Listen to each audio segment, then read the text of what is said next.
नमस्कार दोस्तों, मैं हिम्मत सेठ आज फिर हाजिर हूँ आपके सामने एक नए विषय और नए वीडियो के साथ।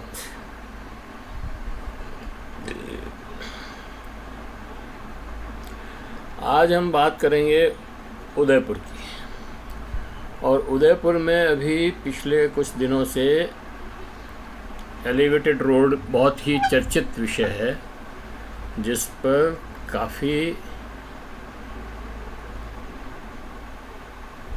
बहस हो रही है।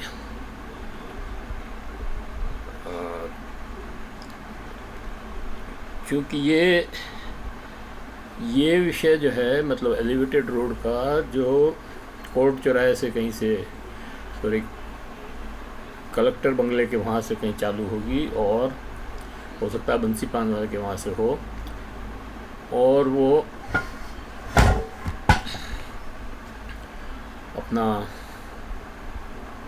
कोई कहता है उदयपुर बस स्टैंड से आगे ख़त्म हो जाएगी और कोई कहता है स्टेशन से आगे होगी। तो ये एक विवाद चल रहा है और इस पर काफ़ी बहस हो रही है। और बहस में इसलिए ज़्यादा बहस हो रही है कि नगर निगम के जो मेयर हैं और उप मेयर हैं, वो दोनों आमने सामने इस बात को लेकर खड़े हैं। आमने सामने मतलब कोई लड़ाई नहीं कर रहे हैं, आपस में चर्चा में हैं। एक जना कह रहा है कि बन के रहेगी, एक जना कह रहा है नहीं बनने देंगे। उसके नहीं बनने के जो दुष्परिणाम है वो नहीं बनने देने वाले बता रहे हैं, बनने के जो फ़ायदे हैं वो बनने वाले बता रहे हैं। तो इस तरह से एक बहस पूरे शहर में चल रही है। और अभी कुछ वीडियो यूट्यूब चैनल वालों ने भी इस इशू को उठाया है और लोगों से बातचीत कर रहे हैं। वो भी लगातार इस पे दिखाई जा रही है, लोगों के पास पहुंच रही है। तो मैंने सोचा कि हम भी इसके ऊपर कुछ बात करें। तो हम लोग बात कर रहे थे एलिवेटेड रोड की। क्या है, क्या उदयपुर की जनता की सुविधा के लिए एलिवेटेड रोड बननी चाहिए या नहीं बननी चाहिए, ये एक मोटा मोटा प्रश्न है। और ये जो एलिवेटेड रोड का जो शगुफ़ा है, ये 2007-8 में शिव किशोर सनाटी हमारे यहाँ यूआईटी के चेयरमैन हुआ करते थे, उनके ज़माने में खड़ा हुआ। उस समय इसकी डीपीआर भी बनी, उसका प्रेजेंटेशन भी हुआ और बजट में भी नगर परिषद के और यूआईटी के दोनों के बजट में 35-35 हज़ार शायद रखे गए और दोनों को मिलाकर के 70,000 रुपये का कुल बजट इसके लिए था। और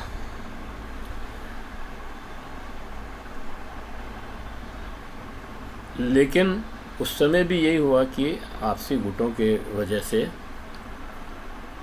ये फैसला जो है धरती पर मतलब उतर नहीं पाया, रोड नहीं बनी।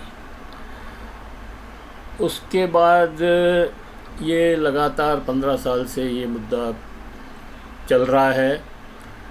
हमेशा म्यूनिसिपैलिटी और यूआईटी और जो भी संस्थाएं हैं वो अपने बजट प्रोविज़न में इसके लिए पैसा रखती है और पैसा वो खर्च नहीं होता है और बनती नहीं है आपस के इस झगड़े में। अब भी ये विवाद फिर से इसलिए चालू हुआ कि ये विवाद कोर्ट में चला गया था और कोर्ट में जाने से मामला थोड़ी देर रुक गया। लेकिन ये मतलब अभी फैसला आया है इसलिए इसके ऊपर बातचीत हो रही है, लेकिन इसके ऊपर पहले भी काफ़ी बातचीत हो चुकी है। 4-5 बार इसकी डीपीआर बन चुकी है और पहली डीपीआर में ही 5-7 लाख रुपए खर्च हुए थे। उसके बाद तो ज़्यादा ही हुए होंगे और कुल मिलाकर के मतलब 25-30 हज़ार करोड़ रुपए जो है हम लाख रुपए हम डीपीआर बनवाने में खर्च कर चुके हैं और फैसला कुछ भी नहीं हो रहा है।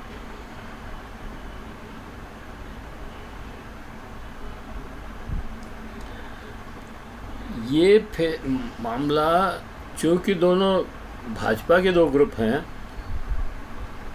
और ये भाजपा की नीयत और नीति है और एक स्ट्रेटेजी है कि किसी भी विकास के काम को आपस में उलझा दो, एक विवाद खड़ा कर दो और फिर उसको डिले करते जाओ। ऐसा ही हमने देखा देवास और मानसी वाकल के प्रकरण में। मानसी वाकल का प्रकरण खड़ा किया, देवास डिरेल हो गया, फिर मानसी वाकल बना, फिर देवास को भी बनाना पड़ा। अब देवास बना तब हमारे को ज़्यादा पानी मिल रहा है। तो ये इसी तरह से आयर नदी का मामला है। आयर नदी में भी पिछले 25 साल से आयर को वेनिश बना देंगे, वेनिश बना देंगे, वेनिश बना देंगे का नारा चल रहा है और हर साल उस पर बजट भी रखा जाता है। और स्मार्ट सिटी आने के काम आने के बाद, मतलब पिछले 10 सालों से लगातार उस पर स्मार्ट सिटी के नाम से पैसा भी खर्च हो रहा है। लेकिन आज जो उस नदी की हालत है वो इतनी बद से बदतर हो गई है कि अब उसको नदी कहना ही मूर्खता है। मतलब नदी कह ही नहीं सकते। वो एक छोटी सी नाली बना दी है, नाला कह दो ज़्यादा से ज़्यादा, उसके अंदर से पानी निकलेगा। दोनों साइड में आप देखिए कि रिवर फ्रंट और पता नहीं कितने, चंबल पे रिवर फ्रंट बना है, गोमती पे रिवर फ्रंट बना है, इधर साबरमती पे रिवर फ्रंट बना है। लेकिन हमारे यहाँ फ्रंट तो छोड़ो, उस नदी के अंदर जो पेटे की ज़मीन है उसके ऊपर आप जो है गार्डन डेवलप करने के काम कर रहे हैं। तो ये तो मतलब बिल्कुल ही मूर्खता का काम हो रहा है। समझ नहीं आ रहा है कि क्या होगा।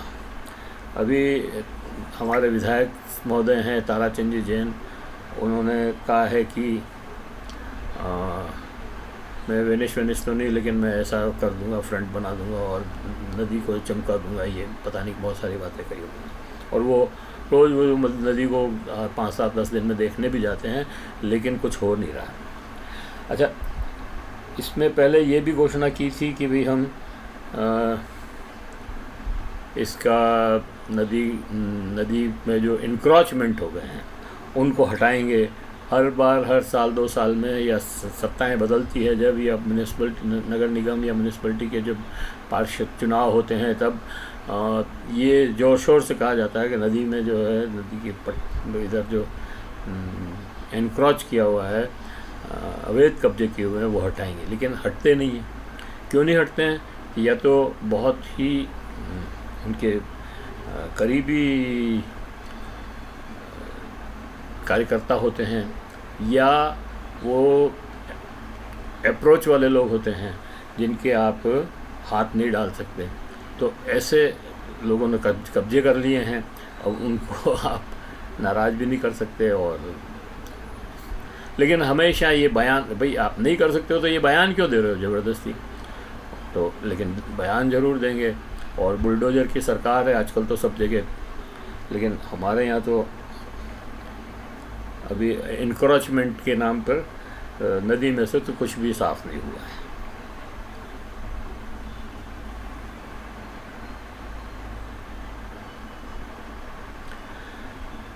इसके बाद में, मतलब इस छोटी सी भूमिका के बाद मैं सीधा एलिवेटेड रोड पे ही आता हूँ। और एलिवेटेड रोड पे मैंने 6-7 जनों से फ़ोन पे, मतलब मैं एक व्हाट्सएप पे मैसेज डाला था, 5-7-8 जनों ने हमको ये अपनी प्रतिक्रियाएं भेजी। और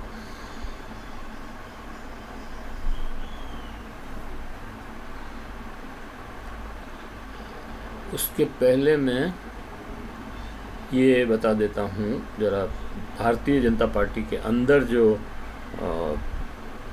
सर फुटबॉल चल रही है उसमें एमएलए ताराचंद जी जैन साहब कह चुके हैं कि एलिवेटेड रोड तो बन के रहेगी। इधर डिप्टी मेयर साहब भी ये कह चुके हैं कि एलिवेटेड रोड तो बन के रहेगी, और नहीं बनेगी तो टूरिज़्म और व्यापारियों का बड़ा नुकसान हो जाएगा। तो ये दो, लेकिन उन्हीं के डिप्टी मेयर जो आज तक उनका काम संभाल रहे हैं, मतलब मेयर साहब तो काफ़ी वृद्ध हैं, 80 के पास पार होंगे मेरी समझ में, तो उनका जो काम है वो डिप्टी मेयर पारस सिंह भी संभाल रहे हैं। और पारस सिंह भी चूँकि कॉमर्स एसोसिएशन के भी, चैम्बर ऑफ कॉमर्स के भी अध्यक्ष हैं, उदयपुर चैम्बर ऑफ कॉमर्स के, तो वो कह रहे हैं कि इसको बनाने से व्यापारियों को बड़ा नुकसान हो जाएगा, इसलिए इसको नहीं बनानी चाहिए। लेकिन वो नहीं बनानी चाहिए यहाँ तक तो बिल्कुल ठीक है, लेकिन वो वैकल्पिक रास्ते भी नहीं बताते हैं कि भाई इस अगर ये ना बनाएं तो क्या करें कि ये कम हो जाए, जाम लगना कम हो जाए, या वाहन इस रोड पे वाहन कम हो जाएं, तो ऐसा कुछ भी नहीं बताते हैं। और बताते भी हों तो, लेकिन मेरे को नहीं पता, मैंने सुना नहीं उससे कभी।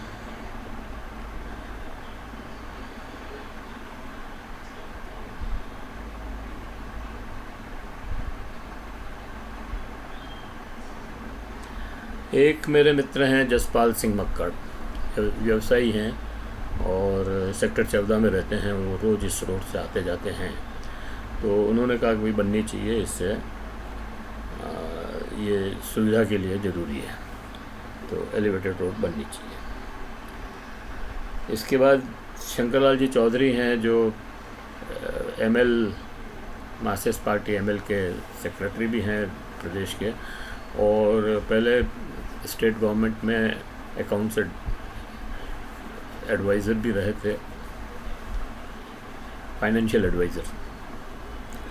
वो भी कह रहे हैं कि बननी चाहिए, क्योंकि एलिवेटेड रोड आज की ज़रूरत है, पर भविष्य के लिए अब पर्याय है।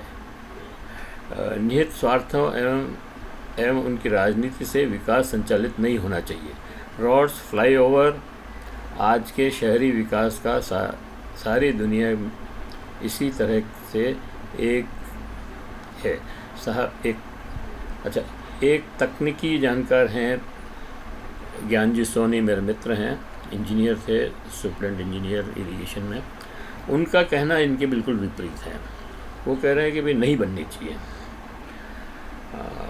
फिर मैंने उनसे पूछा भाई क्यों नहीं बननी चाहिए, तो उन्होंने कहा कि अब ये बताने का कोई मतलब ही नहीं है, क्योंकि जब मेयर साहब कह रहे हैं कि बन के रहेगी, फैसला ही हो गया है, तो फिर बताने का क्या फ़ायदा। और फिर भी उन्होंने कुछ बातें मेरे को बताई, और ये बात सही है कि उनकी बातें, मतलब पहले भी उन्होंने कई सुझाव उदयपुर शहर के बारे में दिए, ख़ासतौर से देवास मानसी कल के बारे में, लेकिन उनको नहीं माना गया, और नहीं माना तो उससे नुकसान हुआ देश को, और आज भी उसका देश मतलब शहर की जनता खमियाजा भुगत रही है। इसी तरह से ये TPT प्लांट लग रहा था, वेस्ट फ्लूएंट इन्फ्लुएंट प्लांट, और उसके बारे में भी हमने कहा कि भाई ये गलत आप जो है दे रहे हो, जिंक को दिया हिंदुस्तान जिंक को, तो उसका जो दे रहे हो वो बहुत गलत है। थोड़े से पैसे के लालच में आप दे रहे हो, लेकिन उससे बहुत बड़ा नुकसान होने वाला है। अगर आप यही फैक्ट्री के पानी का जो औद्योगिक पानी का जो कॉस्ट है वो लेकर के दो, तो आपको इससे कई गुना ज़्यादा फ़ायदा होगा, लेकिन वो नहीं माने। तो यही सारी चीज़ें हैं। अब वो ये कहते हैं कि उन्होंने कहा कि ये ट्रैफिक की जो समस्या है इस रोड पे, उसका जो मुख्य कारण है वो निजी वाहन है। ट्रैफिक समस्या निजी वाहनों से बेहद आशा वृद्धि के कारण है, बेहद वृद्धि के कारण है। विदेशों में और अपने देश में कई शहरों में दक्ष व सार्वजनिक परिवहन व्यवस्था है, जिसे कम लोकल ट्रेन नहीं, ये फिर से पढ़ता हूँ मैं इसको। ट्रैफिक समस्या निजी वाहनों से है, और ये बन जाएगी तो भी निजी वाहन ही बढ़ेंगे इससे, और उन्हीं को मतलब बढ़ोतरी के लिए ये बनाई जा रही है। तो इस अपने वृद्धि के विदेशों में और अपने देश में भी कई शहरों में दक्ष सार्वजनिक परिवहन व्यवस्था है, जिसे काम लोकल ट्रेन, आम लोकल ट्रेन, सिटी बसें, ऑडिट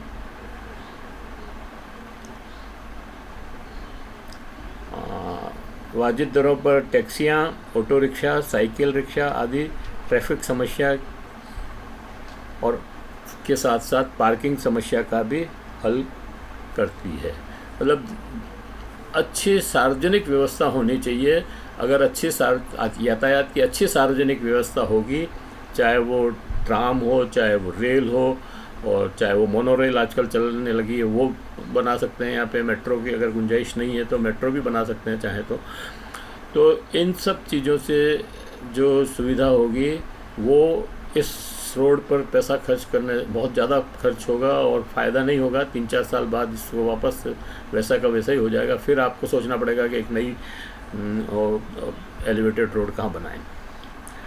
तो उससे अच्छा है कि ये दूसरे वैकल्पिक साधन अपनाए जाएं, तो ये समस्या ऐसे ही हल हो जाएगी। ये मैंने उनसे लिखा था कि भाई अगर पैरेलल रोड्स बना दें या, तो उसके ऊपर उन्होंने ये मेरे को फिर बताया।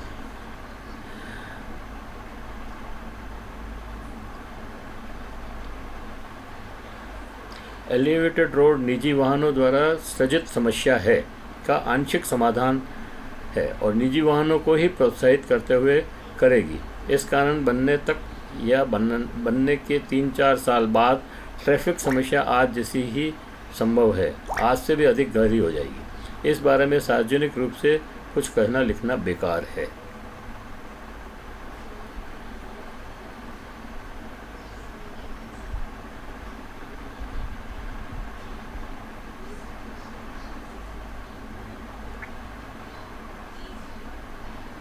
तो सर ये है, और इसमें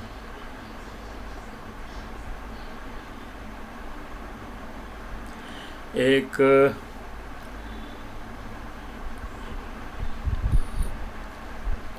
गौरव सिंह हैं, पार्षद हैं। उन्होंने लिखा कि ये सारी समस्या जो है, मतलब अभी ये जो विवाद खड़ा हुआ है वो सिर्फ चुनाव के लिए है, और भारतीय जनता पार्टी चुनाव के समय में ऐसे विवाद खड़े करती रहती है।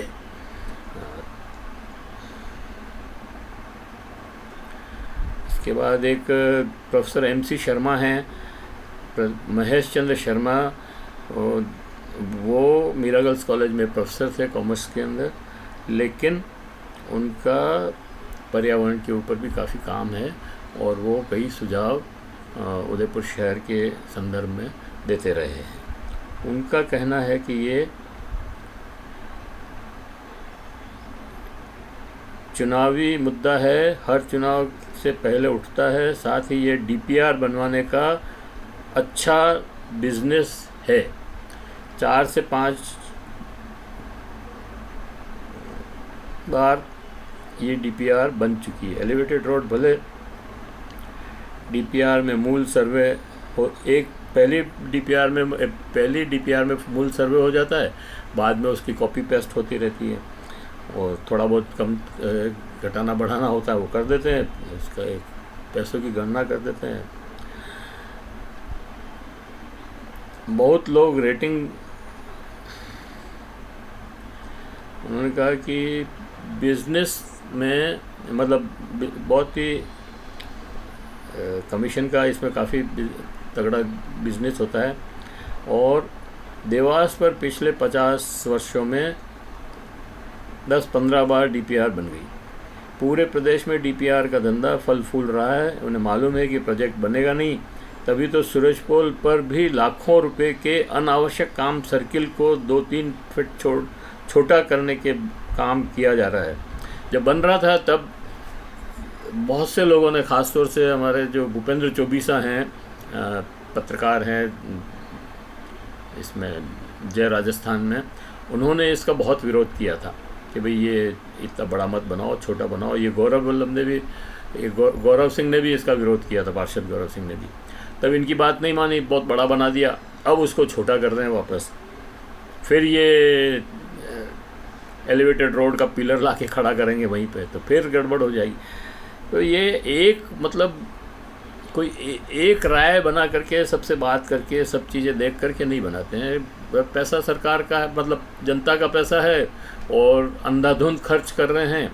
इनको कोई चिंता ही नहीं है इनके ऊपर। अगर इसके केस चलाया जाए कि भाई आपने ये काम किया था और ये गलत क्यों हुआ, जब आप तो इंजीनियर हो, पढ़े लिखे आदमी हो, और आप ये गलत राय क्यों दी आपने, या ये गलत निर्माण क्यों किया, और उनके ऊपर पेनल्टी लगे हैवी, तब जा कर के थोड़ा मामला सुधर सकता है।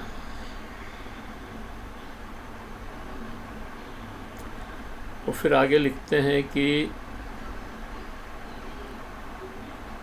जब काम किया जा रहा है, जबकि और फ्लाईओवर का पिलर उसी स्थान पर बनेगा। ट्रैफिक इस फ्लाईओवर पर 25% से ज़्यादा नहीं बढ़ेगा, चढ़ेगा।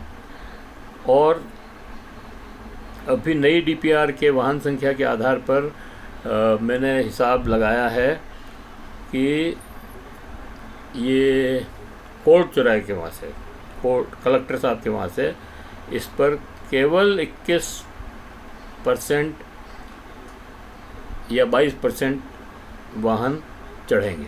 तो 21, 22, 25% के लिए आप सारी जनता को परेशान करने का काम कर रहे हैं, और इतना ज़बरदस्त एक्सपेंडिचर कर रहे हैं, ये समझ के बाहर है। और इससे क्या होगा कि इसके नीचे जो एलिवेटेड रोड तो ऊपर बन जाएगी, नीचे की रोड है सकड़ी हो जाएगी, और दुकानदारों का जो व्यवसाय है वो ख़त्म हो जाएगा। ख़त्म नहीं होगा तो कम हो जाएगा, मतलब उनके जो रोजी रोटी के संकट बढ़ जाएंगे। मैंने उनको लिखा कि भाई पैरेलल रोड और सार्वजनिक वाहन और ये सब चला करके इस समस्या का हल नहीं हो सकता है क्या? तो उन्होंने लिखा कि समस्या का वास्तविक हल तो, मैंने कहा रिंग रोड और पैरेलल रोड बनाने से हल हो सकती है क्या ये समस्या? उन्होंने कहा कि वास्तविक समस्या का हल तो कलेक्ट्रेट, पुलिस लाइन, जेल, लोहा बाज़ार और को मास्टर प्लान में रिजर्व ज़मीन पर स्थानांतरित किया जाए, और जेल के यहाँ प्राइवेट बस अड्डा बने, तो अहमदाबाद जाने वाली गाड़ी, और वो भी मल्टी स्टोरी बने, तो वो जो उस साइड से जाने वाली जो गाड़ियाँ हैं वो उधर से ही निकल जाएगी, इस रोड पे आएगी ही नहीं। तो लेकिन ये सुझाव मेरे को भी अच्छा नहीं लग रहा है, पता नहीं क्यों। लेकिन अब क्योंकि मुझे लगता है कि ये इस सुझाव को मानने से बहुत लोगों को बहुत ज़्यादा परेशानी हो जाएगी। मतलब कलेक्टर यहाँ से हटा दो और 15 किलोमीटर, 20 किलोमीटर दूर ले जा कर के बना दो, तो यहाँ का आदमी को रोज़ वहाँ जाना पड़ेगा, क्योंकि कलेक्टर से तो सबको काम पड़ता है। इससे अच्छा है कि आप पैरेलल रोड्स निकाल दो, रिंग रोड निकाल दो। रिंग रोड निकालने से क्या होगा कि बाहर से जितना भी ट्रैफिक आ रहा है और दूसरी तरफ जाना है उसको, शहर में कोई काम नहीं है, लेकिन शहर को गौंदते हुए जाता, पूरा रौंदते हुए, तो उसको अगर आप बाहर निकाल दोगे तो ही ट्रैफिक कम हो जाएगा, काफ़ी कम हो जाएगा, दोनों तरफ से कम हो जाएगा, तो फिर उसकी ज़रूरत ही नहीं रहेगी।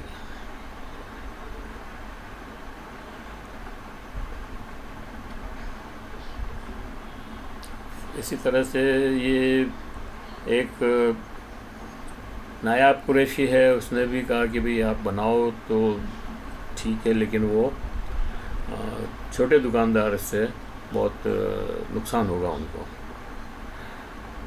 और फिर ये एक ये हैं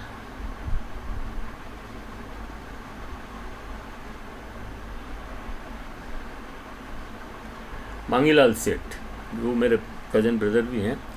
उन्होंने लिखा है कि भाई उदयपुर जैसे मतलब पर्यटन शहर में एलिवेटेड रोड क्यों नहीं बनाई गई है? छत्तीसगढ़ में तो बहुत बन गई है, तो उदयपुर में बननी चाहिए। और इसके अलावा भी उन्होंने 2-3 और सुझाव दिए कि वो सेक्टर 14 के वहाँ जो चौराया है उसमें अंडरपास और सूरज पोल के अंदर भी अंडरपास बनने चाहिए, जो पैदल आदमी जो है उसमें होकर के और आगे निकल सकें।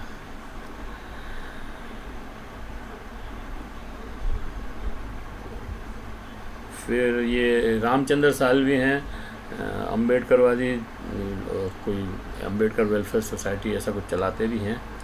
तो उन्होंने कहा कि भाई ये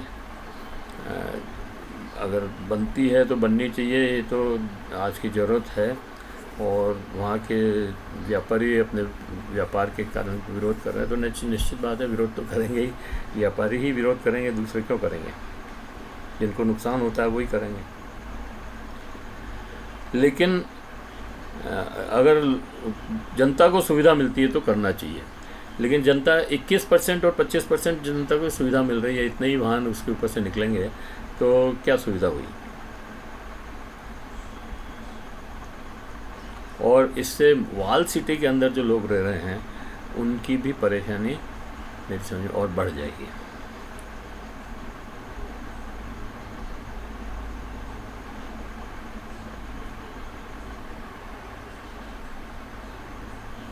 तो कुल मिला के यही है कि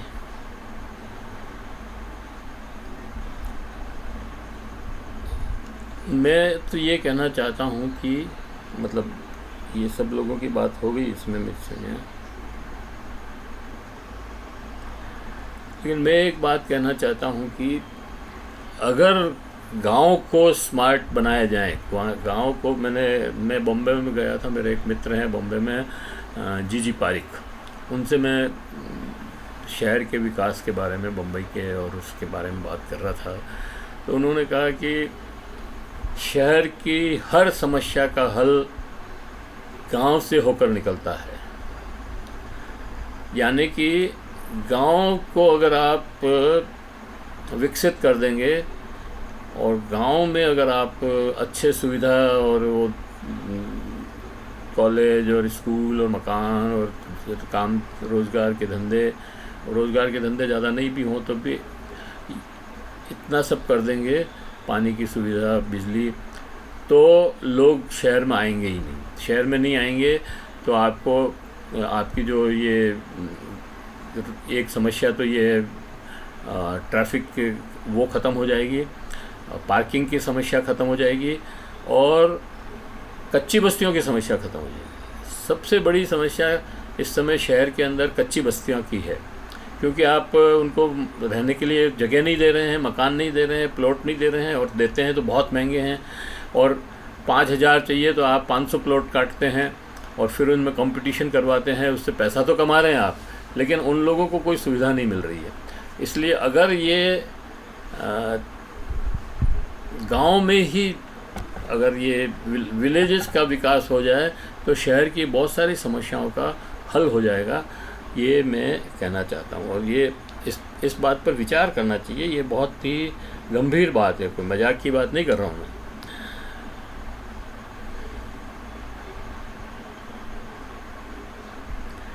क्योंकि हम अभी जो हमारी नीति है, जो जिस नीति पर हम काम कर रहे हैं उसमें यह है कि 80% 85% लोगों को हम अर्बनाइज कर देंगे, वो होना संभव नहीं है। और गांव में अगर आपको खेती के साधन, खेती की भूमि का विकास किया जाए और पानी और बिजली का प्रबंध किया जाए तो आपकी बेरोज़गारी की समस्या भी हल होगी काफ़ी हद तक। छोटे छोटे लघु उद्योग बनाए जाएं, गृह उद्योग चालू किए जाएं, उनको सब्सिडी दी जाए, उनको प्रोत्साहन दिया जाए, तो वो शहर में आएंगे ही नहीं आपके लिए। और सबसे बड़ी मुश्किल उनके लिए क्या है? गृह उद्योग और छोटे उद्योगों के सामने सबसे बड़ी समस्या है उनका माल सेल कौन करे। मतलब वो तो बनाते हैं, बनाने के बाद सेल करने की जो एजेंसी है, अगर सरकार उनको ये एश्योर करे कि हम इस माल को बेचेंगे सही रेट पे, तो फिर वो लोग वहीं रहेंगे, उनको कहीं शहर से कोई लेना देना नहीं है, वो किसी कच्ची बस्ती में आकर के नहीं रहेंगे, ये गारंटी की बात है। तो ये हमको करना चाहिए, ये ही इसका हल है।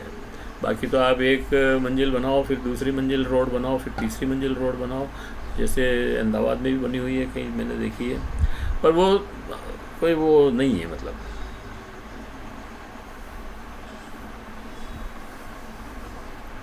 और एक मैं ये कहना चाहता हूँ कि जो भी स्टेक होल्डर्स हैं उन सब की मीटिंग करके उसमें तय करो कि क्या होना चाहिए क्या नहीं होना चाहिए, उसके बाद फैसला लो करने का नहीं करने का।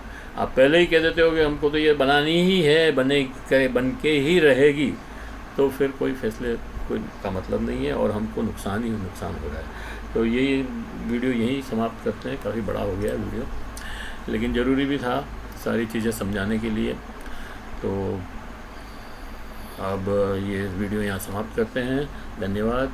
ख़त्म करने के पहले आपसे अपील, अगर आपने हमारी चैनल को सब्सक्राइब न किया हो तो सब्सक्राइब कर दें और बेल आइकन दबा दें। और वीडियो अच्छा लगे तो शेयर करें, फॉरवर्ड करें और कमेंट बॉक्स में कमेंट लिखें और सुझाव दें। आपके सुझाव हमारे को और बेहतर करने की ओर अग्रसर करेगा। जय भारत।